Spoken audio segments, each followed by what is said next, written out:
some specific Republicans losing their minds over President Obama's recent decision to take action, unilateral action, because of the lack of action from the Republican Party on immigration.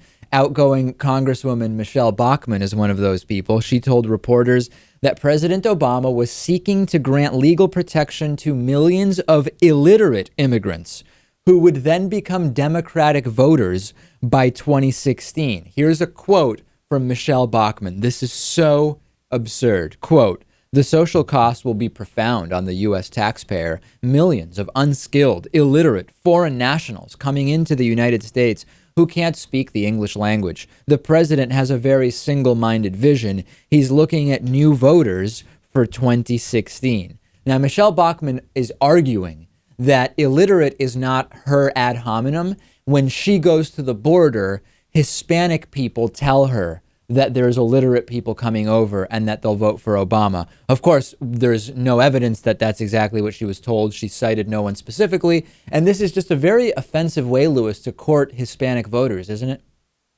Yeah, I'll say. And her whole statement is so presumptuous that they're all unskilled, they're all illiterate, and they're all going to vote Democratic. Of course, the last one may be true. After hearing what Obama or Bachmann has to say, how could you not vote Republican? Well, the funniest thing about that is when you look in the U.S. at how education correlates with political values, the more educated someone is, or further from illiterate on a sort of education spectrum, the more likely they are to vote Democratic.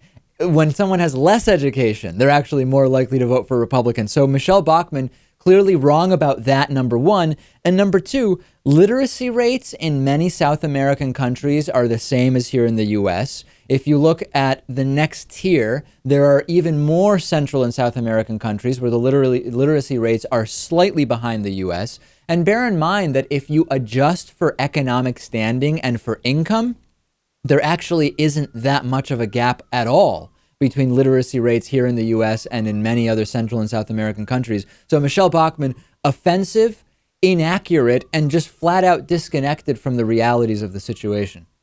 And please let her keep saying stuff like this because it's not going to help her party at all. The outreach to women is not going very well for Republicans, and neither is that outreach to Hispanic voters who are going to be a necessity unless Republicans can figure out a way to get 80% of the white vote in upcoming elections.